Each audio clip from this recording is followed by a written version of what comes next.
क्या तुमने सुना तलहा? हाँ, अल्लाह के नबी ने हमें वो राज बताया, कौसर का। सुभान अल्लाह। कुरान का जो सबसे छोटा सूरा है ना, वो सिर्फ 3 आयतों का है। लेकिन इसके छोटे होने पर मत जाइए, इसके पीछे दिलासा और ताकत की एक बहुत ही गहरी कहानी छुपी हुई है। तो चलिए आज इसी कहानी को समझते हैं। तो सवाल यही उठता है कि भाई इतनी छोटी सी आयतों में इतनी बड़ी हिकमत, ये कैसे मुमकिन है? देखिए, इस कहानी की शुरुआत होती है एक बहुत ही खास, एक दिव्य उपहार से। सब कुछ शुरू होता है अल्लाह के एक बहुत ही ताकतवर वादे से। एक ऐसा वादा जो बेहिसाब रहमतों से लबालब भरा हुआ था। और ये है वो पहली आयत। ये एक ऐलान है, एक तोहफे का ऐलान जो पैगंबर मोहम्मद सल्लल्लाहु अलैहि वसल्लम को दिया जा रहा था। पर सवाल ये है कि ये तोहफा, ये अल कौसर आखिर है क्या चीज? देखिए, कौसर का मतलब सिर्फ एक चीज नहीं है।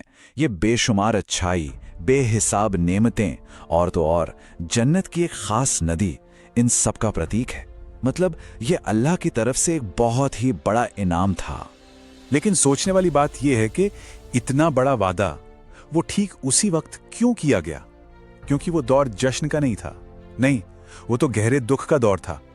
ये जो दिलासा था ना, ये ठीक उस वक्त आया जब पैगंबर सल्लल्लाहु अलैहि वसल्लम को इसकी सबसे ज्यादा जरूरत थी। वो अपनी निजी जिंदगी में एक बहुत ही दर्दनाक दौर से गुजर रहे थे। उन्होंने अपने बेटे को खो दिया था। और ये एक ऐसा गम है जो किसी भी इंसान के लिए एक बहुत बड़ी आजमाइश होता है। और जरा सोचिए, इस गहरे निजी दुख के बीच लोग उनका मजाक उड़ा रहे थे, उन्हें ताने देते थे कि आपकी नस्ल तो अब आगे नहीं बढ़ेगी, आपका नाम लेने वाला कोई नहीं रहेगा। बुतीरा मोहम्मद, बुतीरा मोहम्मद,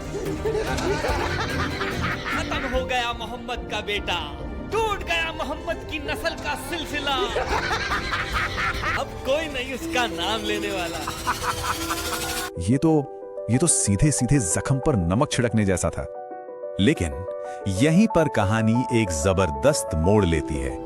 अल्लाह ने इन तानों का सीधा और बहुत ही ताकतवर जवाब दिया।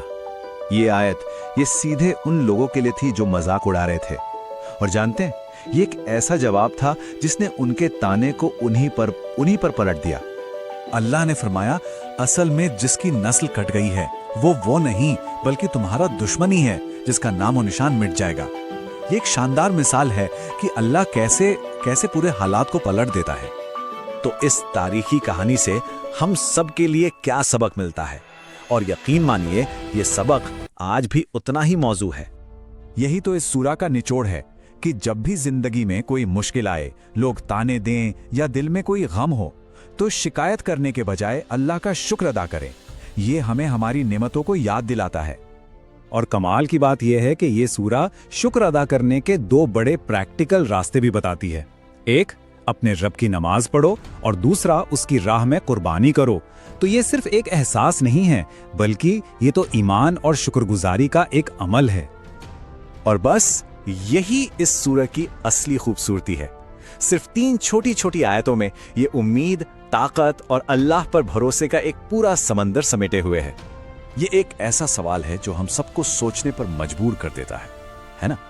शायद इसका जवाब इस बात में छुपा है कि जब शब्द अल्लाह के होते हैं तो वो गिनती में कम होकर भी बहुत ज्यादा गहरे और ताकतवर होते हैं।